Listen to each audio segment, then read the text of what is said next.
The year was 2087 when humanity first detected the unusual signals from deep space. At first, they appeared to be random bursts of radiation, but as scientists analyzed the patterns, it became clear they were artificial. The signals repeated with mathematical precision that couldn't occur naturally. Dr. Olivia Carter couldn't sleep. As the world's leading xenolinguist, she had spent weeks staring at the signal patterns. "There's a message here," she told her colleagues, who watched as she tapped furiously at her keyboard. When the breakthrough finally came, it wasn't what anyone expected. The message contained mathematical formulas, star charts, and an invitation. "They're coming here," Olivia whispered when she realized what it meant. "They're already on their way." The world's governments scrambled to prepare. A united Earth delegation was formed, and the ship Pathfinder was chosen for first contact. Captain John Mitchell, a decorated veteran with a calm demeanor, was selected to command the mission. "I never thought I'd be greeting aliens," John said during the final briefing. "But here we are, making history." The Pathfinder waited at the designated coordinates in high Earth orbit. The crew felt the minutes crawl by like hours until the sensors lit up with readings that defied explanation. "Something's appearing," called out the sensor officer. It's massive."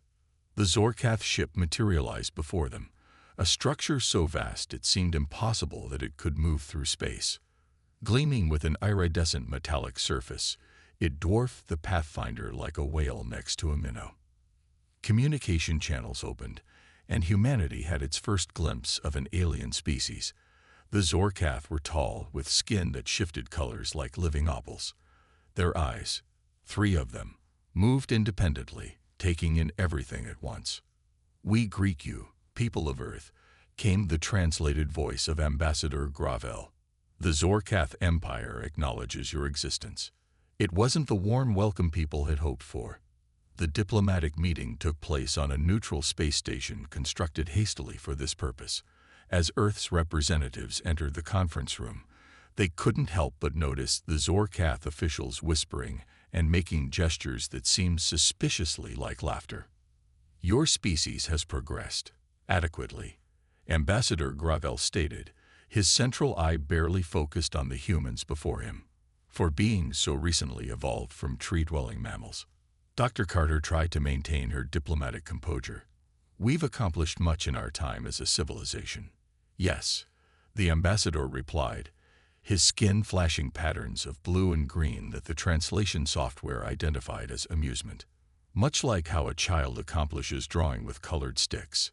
It became clear as the meeting progressed that the Zorkath Empire controlled 37 star systems. They had been traveling the stars when humans were still figuring out agriculture. When Captain Mitchell demonstrated Earth's most advanced propulsion system, Ambassador Gravel actually laughed out loud, a sound like stones falling down a metal pipe. "We abandoned such primitive technology 8,000 years ago," he said. "It's fascinating to see it still in use, like watching historical reenactments." The Earth delegation left the meeting feeling small. The Zorkath had offered trade agreements and cultural exchange, but the terms were reminiscent of how European explorers once treated indigenous peoples they encountered. "They see us as primitives," Olivia said afterward in the privacy of the Earth quarters. "Barely worth acknowledging." John nodded grimly. "They're not even trying to hide it. Did you see how they mocked our ship designs?"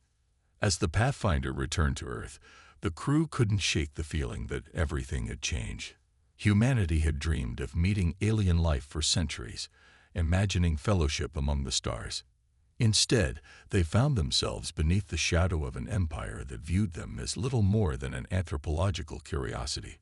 The Zorkath were coming to Earth, and they weren't coming as equals. 5 years had passed since first contact with the Zorkath. Earth now existed under their informal supervision, a relationship that felt increasingly like colonization with each passing day.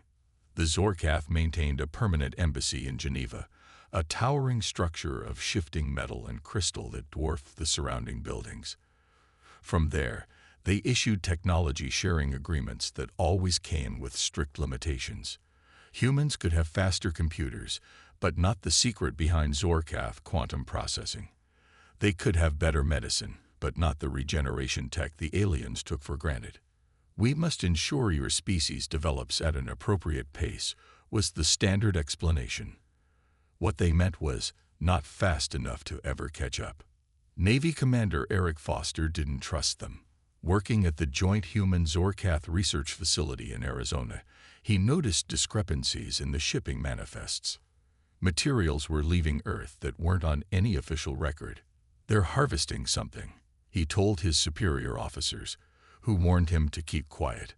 The relationship with the Zorkath was too important to jeopardize with accusations. But Eric couldn't let it go.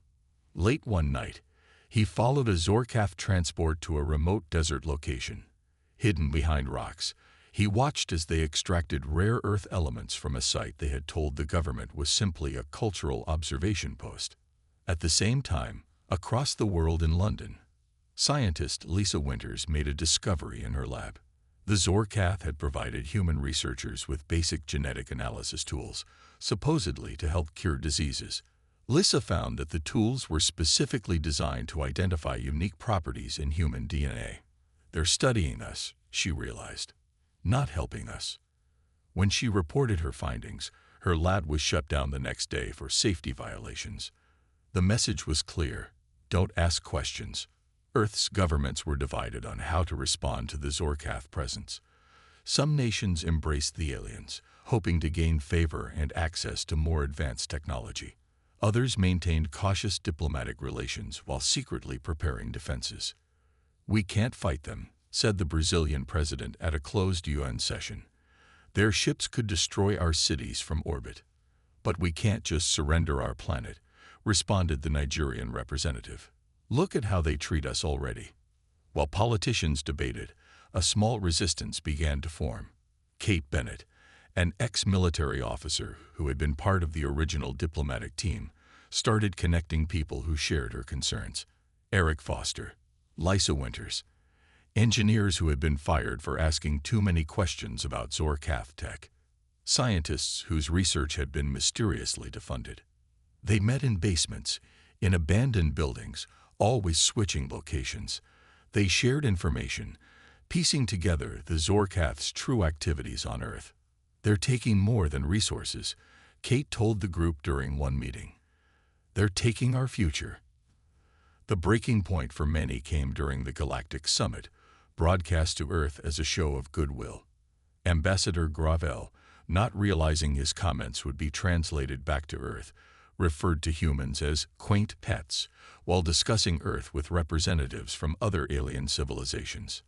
"Their music is quite charming," he said, his skin rippling with amusement patterns, "like the sound of primitive instruments, but endearing in its simplicity." The broadcast was quickly cut, but not before millions of humans heard themselves described like animals in a zoo. That night, Kate's resistance group received hundreds of new volunteers. "They think we're harmless," she told the angry crowd gathered in an old warehouse. "They think we'll just accept whatever they give us and be grateful." She pointed to plans they had managed to obtain, showing Zorkath human preservation zones, effectively reservations where humans would be relocated as the aliens expanded their presence on Earth.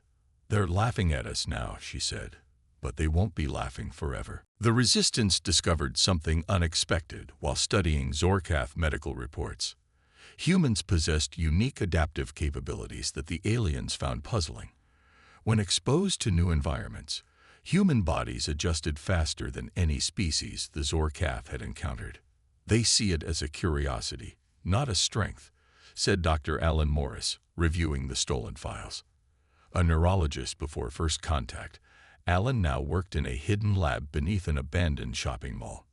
"They're missing what makes us dangerous." For months, Alan had been developing technology that amplified human neural processing. The Zorkath believed human brains were simple, but Alan discovered ways to enhance natural human creativity using the aliens' own tech principles. "It's like they gave us a hammer without realizing we could reshape it into something better," he explained to Kate during a late-night meeting. The Zorkath continued to underestimate humans. Their reports described Earth's residents as predictable and lacking innovation. Meanwhile, Kate's resistance network grew, connecting isolated groups through coded messages hidden in public broadcasts. Lieutenant Samantha Rogers took the greatest risk yet. Once a security officer on diplomatic missions, she now used her knowledge of Zorkath protocols to infiltrate their outpost near Seattle. Disguised as maintenance staff, she accessed their central planning system. What she found confirmed their worst fears. The Zorkath weren't just studying humans, they were cataloging them. Plans labeled human preservation zones showed detailed designs for controlled environments where humans would live under alien supervision. "They're planning to put us in zoos," Samantha told the resistance leaders after her return. "They don't see us as a civilization to respect. They see us as specimens to manage."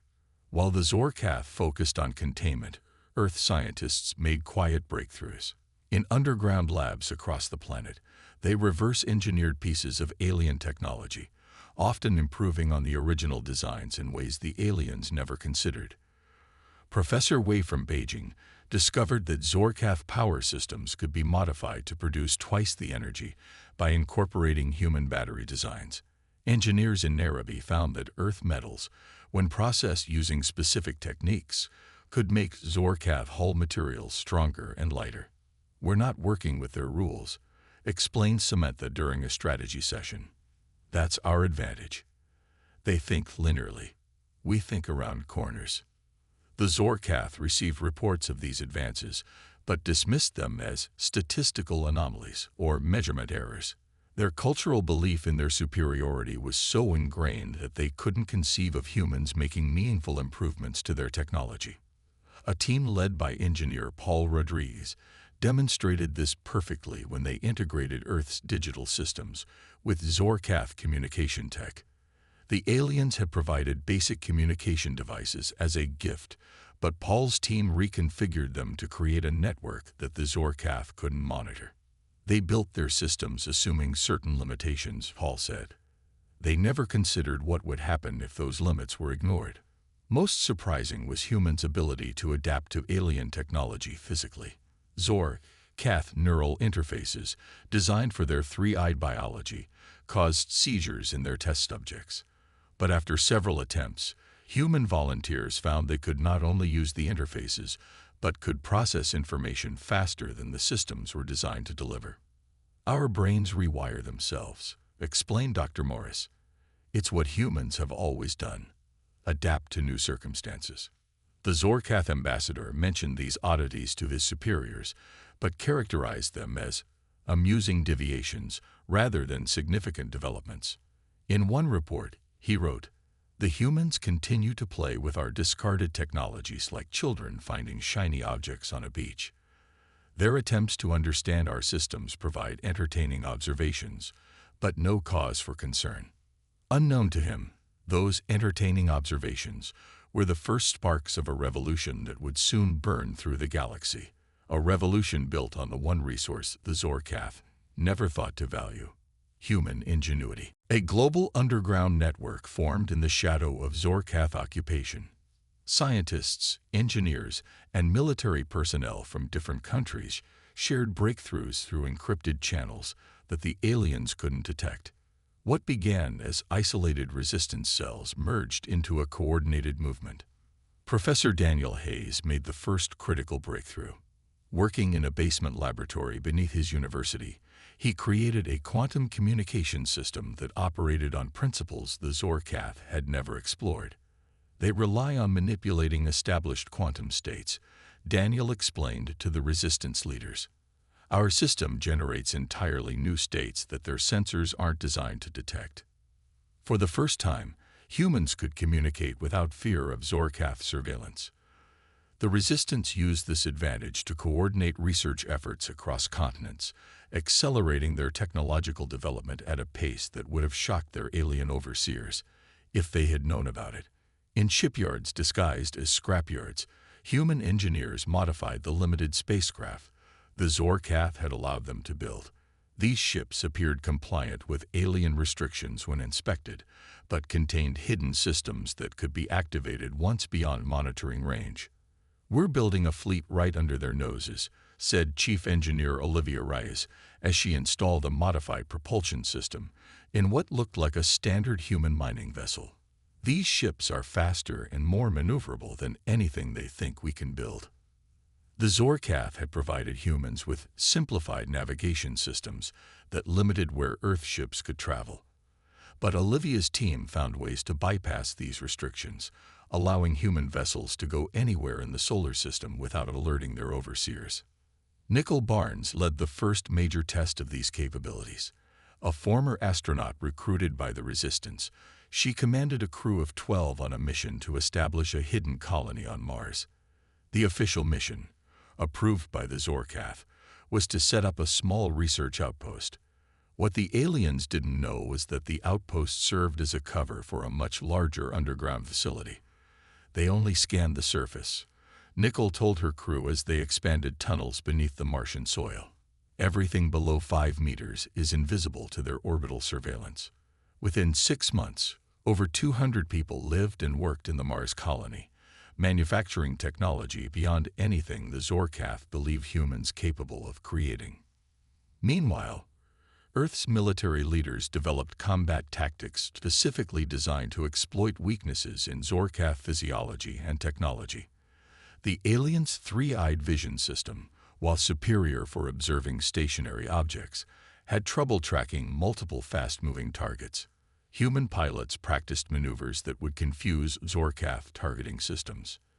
"They think in patterns," explained General Maria Vega during a training session. "When we break those patterns, they struggle to adapt."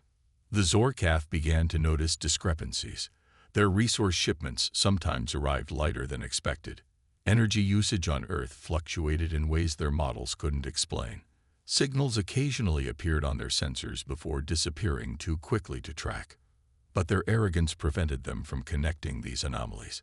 Ambassador Gravel attributed the irregularities to measurement errors and human inefficiency rather than deliberate action. "Their primitive systems are simply unreliable," he reported to the Zorkath High Command. "Nothing worth investigating further." This dismissal gave humans the time they needed. In a breakthrough that would have been impossible just years earlier, a team led by Dr. Frank Miller successfully tested the first human-designed faster-than-light propulsion system. Based on principles reverse-engineered from Zorkath technology, but improved with human innovations, it offered something the Resistance desperately needed: a way to escape Earth's solar system if necessary. "We're no longer trapped," Frank said as the test vehicle returned from its journey to the outer reaches of the solar system. "We can go anywhere they can go." The quiet revolution continued, invisible to those who had come to laugh at humanity. The Zorkath remained unaware that with each passing day, the technological gap between them and their primitive subjects was rapidly closing. News spread through the Resistance network like wildfire. The Zorkath had finalized plans to relocate millions of humans to resource extraction colonies across 3 star systems. The operation would begin in just 6 weeks. "They're calling it the Human Advancement Initiative," Kate told the Emergency Council meeting. But the documents Samantha found show the truth. "They plan to use us as labor on worlds with dangerous mining conditions." Earth governments received the official announcement the next day. The Zorkath presented it as an opportunity for humans to participate in galactic development. Those selected would receive advanced accommodations and cultural enrichment. "We expect your full cooperation," Ambassador Gravel stated during the United Nations briefing. "Transport ships will arrive within 45 days. They will accommodate the first wave of 10 million humans." Publicly, world leaders expressed gratitude for this opportunity. Privately, they contacted the Resistance.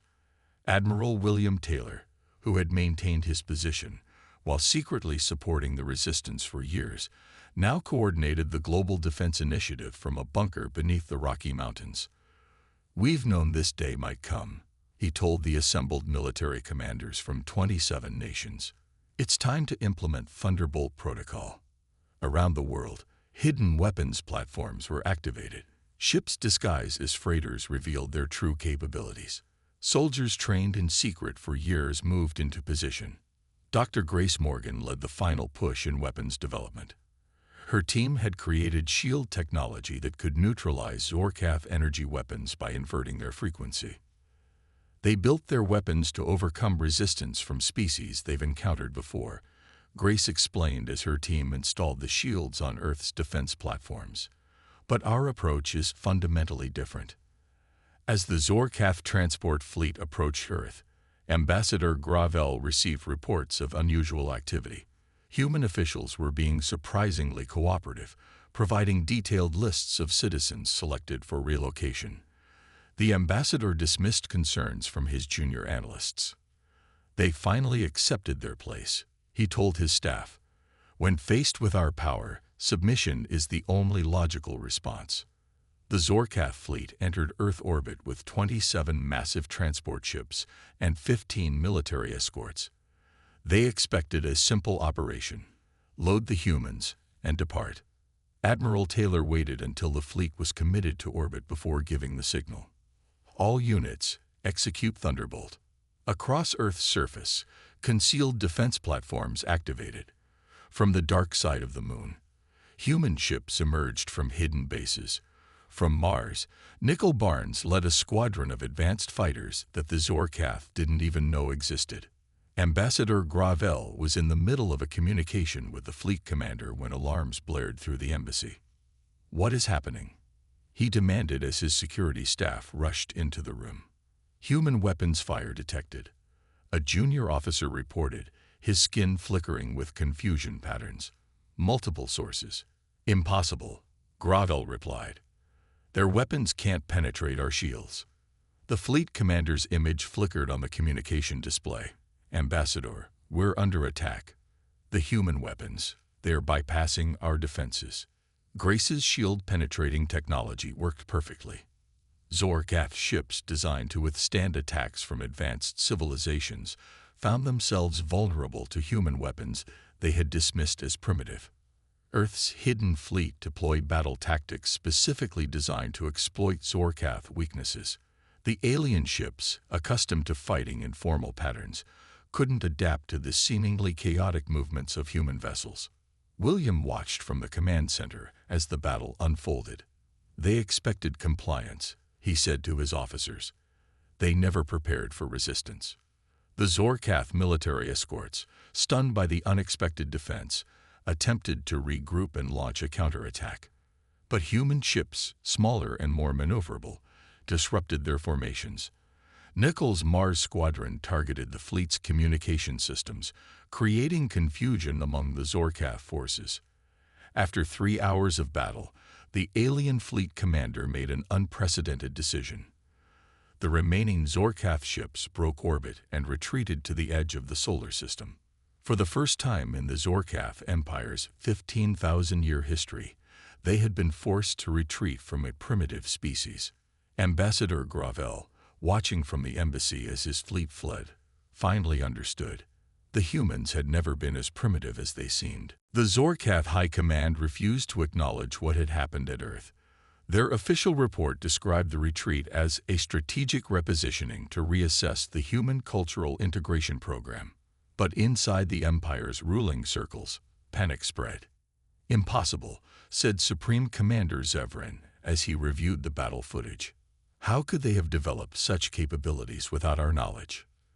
The answer was simple but unthinkable to the Zorkath leadership. They had underestimated humans from the beginning. Their dismissive attitude had blinded them to the threat developing right before their eyes. Earth didn't wait for the Zorkath to return. Within days of their victory, humans launched coordinated strikes against key Zorkath outposts throughout the solar system. The aliens had established mining operations on several asteroids and moons, all now vulnerable to attack. Admiral Taylor addressed the United Earth Defense Council, established in the wake of the battle. "We can't give them time to bring reinforcements. We need to push them out of our system completely." Earth ships, now equipped with advanced cloaking systems reverse-engineered from Zorkath technology, struck without warning. The aliens found their operations under attack by an enemy they couldn't detect until it was too late. Lieutenant Commander Jack Phillips led the most daring mission. A former Navy SEAL before joining the resistance, Jack commanded a small strike team on an operation to infiltrate the Zorkath Regional Command Center on Titan, Saturn's largest moon. "Our objective is their central database," Jack told his team as their ship approached Titan under cloak. "We need to know what other plans they have for Earth and what reinforcements they might call in." The team landed undetected and moved through the Zorkath facility using adaptive camouflage suits developed by Dr. Morgan. The aliens never noticed the humans moving through their corridors until it was too late. Jack's team not only secured the database, but also discovered something unexpected: records of communication between the Zorkath and other species they had conquered. These messages revealed growing unrest throughout the Empire. "They're facing rebellions on multiple fronts," Jack reported after his team's successful return. "Other species have been watching what happened here. We're not the only ones who are tired of Zorkath rule." News of the Earth's successful resistance spread through the Empire despite the High Command's efforts to suppress it. Zorkath society, structured around absolute belief in their superiority, began to fracture as reports of human victories continued to arrive. "If the humans could defeat our forces, are we truly as advanced as we believe?" asked Tevlor, a prominent Zorkath philosopher, in a message that was quickly banned but widely shared in secret. Earth took advantage of this uncertainty. Using the communication codes obtained from the Titan raid, they contacted other species that had been subjugated by the Zorkath. The Nelvari, insectoid beings whose civilization had been reduced to serving as Zorkath technical workers. The Braxians, a reptilian species whose resource-rich worlds had been stripped by the Empire. The Keltari, who had once been nearly as advanced as the Zorkath before being conquered. "We've proven they can be defeated," Kate explained in a transmission to representatives of these species. "Together, we can end their rule permanently." The Zorkath attempted to respond with overwhelming force. They dispatched a punitive fleet to Earth, one large enough to crush any resistance. But they didn't realize that humans had already shared their shield-penetrating technology with their new allies. When the Zorkath fleet arrived, they found not only Earth ships waiting for them, but vessels from 6 other species as well. The battle that followed marked the beginning of the end for the Zorkath Empire. Throughout Zorkath territory, subject species rose up against their rulers. Stations and outposts fell as coordinated attacks, modeled on Earth's successful strategies, overwhelmed the Empire's forces. For the first time in millennia, the Zorkath faced an enemy they couldn't dismiss, couldn't intimidate, and couldn't defeat. An enemy they had laughed at just years before: humanity and the coalition they had inspired. The final confrontation took place in orbit around Zorvrax, the Zorkath homeworld. A combined fleet of Earth ships and vessels from a dozen formerly subjugated species gathered to end the Empire's 15,000-year reign. Admiral William Taylor commanded the Earth contingent from his flagship, Defiance. Once a simple transport vessel, it now bristled with weapon systems that merged human ingenuity with technologies from multiple alien civilizations. "They laughed at us when we met them," William told the assembled captains over the Coalition communication network. "Today they'll understand exactly what they overlooked." The Zorkath had gathered every remaining ship to defend their homeworld. Their fleet was still impressive, hundreds of vessels arranged in the precise, geometric formations that had intimidated galaxies for millennia. As the Coalition forces approached, Emperor Kravash himself broadcast a message to the attacking fleet. "Your rebellion is a temporary aberration," he declared, his skin displaying the imperial patterns of absolute authority. "The natural order will reassert itself. Lesser species cannot hope to stand against the Zorkath." The words were familiar, but they no longer carried weight. The Coalition forces had heard such pronouncements before and had proven them wrong time and again. The battle lasted 3 days. The Zorkath fought with the desperation of a species facing the end of everything they believed about themselves. But the Coalition had something stronger: the determination of peoples who had found their freedom after generations of subjugation. Human tactical innovations proved decisive. Earth ships executed maneuvers the Zorkath computers couldn't predict.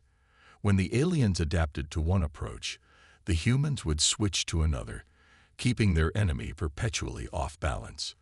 When the Zorkath Emperor finally surrendered, he was brought aboard the Defiance to sign the treaty that would reshape the galaxy. How could we have been so blind to what humans would become? Krovosh asked as he looked at the humans surrounding him. His words were recorded in historical archives across a dozen worlds, a reminder of the danger of underestimating others. The treaty negotiations established a new galactic alliance with Earth as a central member. The former Zorkath territories were granted independence and self-governance. After centuries of imperial rule, dozens of species began the process of rebuilding their cultures and societies. Earth emerged from the conflict transformed. Human adaptability and innovation became renowned throughout the galaxy. Species that had never heard of Earth before the war now sought human advisors and engineers to help them develop new technologies. Captain Linda Crawford commanded the first long-range exploration mission beyond known space. Her ship, Horizon, incorporated technologies from 8 different species, including refined versions of Zorkath systems. "We're not repeating their mistakes," Linda told her diverse crew, which included members of former Zorkath subject races. "We're exploring to learn, not to conquer." The Zorkath themselves underwent a painful period of reformation. Their society had been built entirely around the concept of their inherent superiority. Without that belief, they had to rediscover who they were. The younger generation led the way. Zorkath scientists began studying other species with genuine curiosity rather than condescension. They discovered qualities and abilities they had overlooked for millennia because of their biases. 50 years after the fall of their empire, the Zorkath joined the Galactic Alliance as equals. The species that had once laughed at humans now worked alongside them, contributing their knowledge while learning from others. On the centennial of First Contact, a museum opened on Earth displaying artifacts from the brief period of Zorkath occupation. The centerpiece was a recording of Ambassador Gravel's dismissive comments about human capabilities during the first diplomatic meetings. Next to it stood displays showcasing the human innovations that had ultimately led to the liberation of a dozen worlds and the transformation of the galaxy.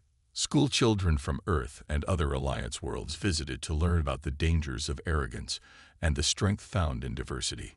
In the century since the conflict, humans had spread throughout the galaxy, not as conquerors, but as explorers, traders, and diplomats. The species that had been confined to a single planet now had outposts on hundreds of worlds. And throughout the stars, the story was told of how a great empire had laughed at humanity, until it was too late.